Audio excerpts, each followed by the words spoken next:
তেল ছাড়াই পাকা তাল দিয়ে নরম তুলতুলে সব জালিদার পিঠেটা এইভাবে করে একবার বাড়িতে বানিয়ে দেখুন। বাড়ির সবাই খেয়ে অবাক হয়ে যাবে। আর পাকা তাল দিয়ে যত রকমের পিঠে খেয়েছেন সব স্বাদ ভুলে যাবেন, এতটা খেতে দারুণ লাগে। আর বানানো যেমন সহজ, খেতেও ভীষণ ভালো লাগে। নমস্কার বন্ধুরা, প্রতিমা কিচেন ভিলেজ ফুডের নতুন ভিডিওতে সকলকে স্বাগত জানিয়ে আজকে রেসিপিটা শুরু করছি। আর আজকে আমি আপনাদের সঙ্গে শেয়ার করব তেল ছাড়াই পাকা তাল দিয়ে নরম তুলতুলে জালি পিঠে বানিয়ে দেখাবো। এইভাবে করে বানিয়ে দেখুন, খেতে দারুণ লাগে। আর বানানো খুবই সহজ, খুবই কম উপকরণ দিয়ে খুব সহজে তৈরি করে নিতে পারবেন। চলুন সহজভাবে বানিয়ে দেখাবো। তো কীভাবে বানাচ্ছি বন্ধুরা, স্কিপ না করে পুরো ভিডিওটা দেখবেন। আশা করি আজকে রেসিপি দেখতে আপনাদেরকে ভীষণ ভালো লাগবে। আর যে সকল বন্ধুরা এখন পর্যন্ত চ্যানেলে নতুন হয়ে থাকলে প্লিজ চ্যানেলটিকে সাবস্ক্রাইব করে আমার পাশে থাকবেন। আর যারা যারা ফেসবুক পেজটাকে দেখছেন তারা পেজটাকে ফলো করে আমার পাশে থাকবেন। তাহলে বন্ধুরা পিঠেটা বানানো শুরু করি। তো জালিদার পিঠেটা বানাবার জন্য একটা নিয়ে নিয়েছি আমি গামলা, খেলানো গামলা, মাখানো সুবিধা হবে। আর এক বাটি নিয়েছি আমি শুকনো আতপ চালের গুঁড়ো, তো গামলার মধ্যে নিয়ে নেব।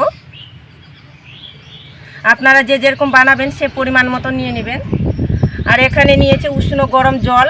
এইভাবে করে আঙুলটা ডুবাবেন যেন তাপটা সহ্য করতে পারে। উষ্ণ নিতে হবে, আবার খুব বেশি গরম নিতে গেলে সিদ্ধ হয়ে যাবে চালের গুঁড়োটা। তো অল্প অল্প উষ্ণ গরম জলটা দিয়ে ভালো করে মেখে নেব হাত দিয়ে। আর চেষ্টা করবেন হাত দিয়ে মাখানো, তাহলে সব থেকে পিঠেগুলো সুন্দর তৈরি হবে।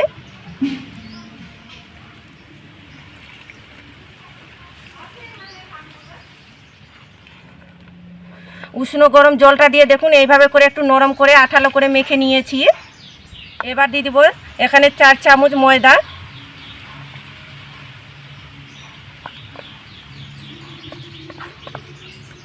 এটা দেওয়ার কারণে একদম নরম তুলতুলে আর সফট হবে পিঠেগুলো।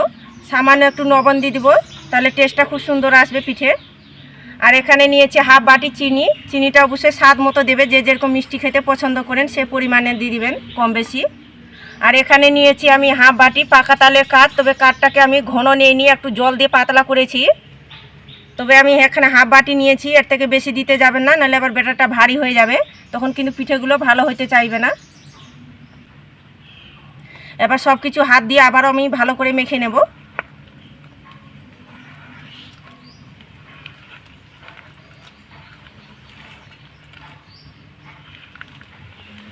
সব কিছু ভালো করে মিশিয়ে নিয়েছি। অনেকটা ব্যাটারটা ঘন মনে হচ্ছে, তার জন্য আরও দিয়ে দিব জল সামান্য। তবে এখানে ঠান্ডা জলটা দিতে যাবেন না, উষ্ণ গরম জলটাই দিতে হবে।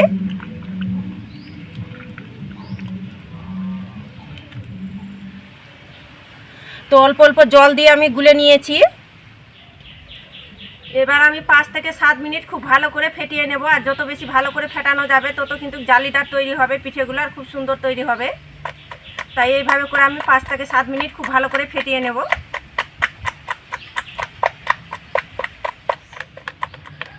তো হাত দিয়ে আমি খুব ভালো করে ফেটিয়ে নিয়েছি। আর ফাটার পরে দেখবেন ব্যাটারটা হালকা হয়ে যাবে। ঠিক এইভাবে করে ফেটিয়ে নিতে হবে। সামান্য দিয়ে দিব আমি খাবার সোডা, খুব বেশি না, সামান্য দিতে হবে। এবার ভালো করে মিশিয়ে নেব সোডাটা দিয়ে।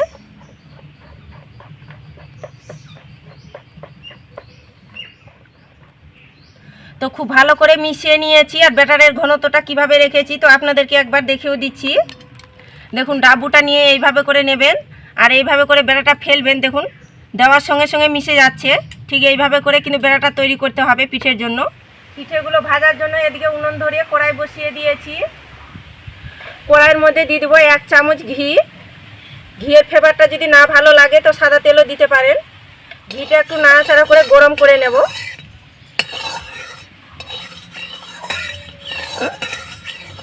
ঘিটা গরম করে নিয়েছি। এবার আমি কাপের মধ্যে ব্যাটারটা নিয়ে নিয়েছি, তাহলে ঢালতে সুবিধা হবে। দেখুন এইভাবে করে হাতটা ধরে সমান করে ঢালতে হবে ব্যাটারটা।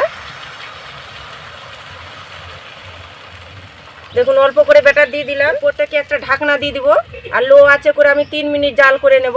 খুব জোরে কিন্তু আঁচে জাল করানো যাবে না, নাহলে কিন্তু নিচের দিকটা পুরা লেগে যাবে।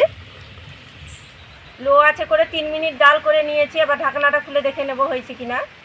এবার ঢাকনাটা তুলে নেব। এই দেখুন শুধু পিঠেটা কত সুন্দরভাবে ফুলেছে, আর দেখতেও দেখুন কি দারুণ লাগছে। এবার খুন্তিটা দিয়ে তুলে নেব। কত সুন্দরভাবে ছেড়েও আসছে দেখুন। আর পিঠেটা দেখুন কতটা দারুণ লাগছে দেখতে। একটা থালার মধ্যে তুলে নেব। আর একইভাবে করে পিঠেগুলো তৈরি করে নেব।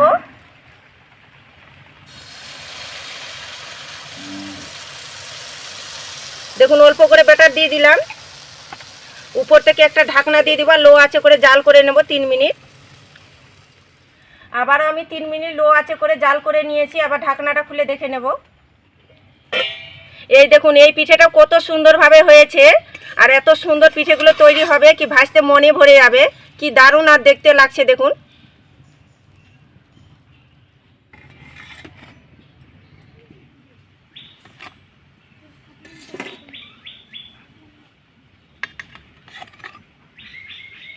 সবগুলো একইভাবে করে জালি পিঠেগুলো তৈরি করে নিয়েছি। পাকা তাল দিয়ে মুখে লেগে থাকার মতন এইভাবে করে জালি পিঠেটা একবার বাড়িতে তৈরি করে দেখুন, বাড়ির সবাই খেয়ে প্রশংসা করবে। আর যেসব বন্ধুরা তেল খেতে পছন্দ করে না তাদের জন্য তো পারফেক্ট একটা পিঠা রেসিপি বলতে পারেন, দারুণ লাগে খেতে। আর প্রতিটা পিঠে দেখুন কতটা পারফেক্ট হয়েছে, আর নিচের দিকটা দেখুন একটুকু পোড়া লেগে যায়নি, কত সুন্দর একটা কালারও চলে এসেছে। আর দেখতে দেখুন কি দারুণ আর লোভনীয় দেখাচ্ছে, আর কতটা সফট নরম তুলতুলে পিঠেগুলো হয়েছে, মুখে দিতেই মিশে যাবে, দারুণ লাগে খেতে। কতটা নরম তুলতুলে সফট হয়েছে পিঠেটা, মুখে দিতেই মিশে যাবে, দারুণ লাগে খেতে। আর একটা পিঠে ছিঁড়েও দেখাচ্ছি কতটা জালিদার আর সফট হয়েছে। এই দেখুন কতটা জালিদার সফট হয়েছে, দারুণ লাগে খেতে। আপনারা না বানিয়ে খেলে বিশ্বাসই করতে পারবেন না, তো একবার হলে তৈরি করে দেখবেন, নাহলে আফসোস থেকে যাবে। অসাধারণ লাগে পিঠেটা খেতে। আর দেখলেন তো পাকা তাল দিয়ে জালি পিঠেটা বানানো কত সহজ। তো পাকা তাল দিয়ে তো অনেক রকমভাবে পিঠে বা রেসিপি বানিয়ে খেয়েছেন, তো আমার মতো করে একবার হলো এই পিঠেটা তৈরি করে দেখতে পারেন, খেতে কিন্তু দারুণ লাগে। আর আজকের রেসিপি ভালো লেগে থাকলে অবশ্যই একটা লাইক করে বন্ধুদের সঙ্গে ভিডিওটা শেয়ার করবেন। তো ভিডিওটা এখানেই শেষ করছি, দেখা হচ্ছে আবার নতুন কোনো রেসিপির সঙ্গে।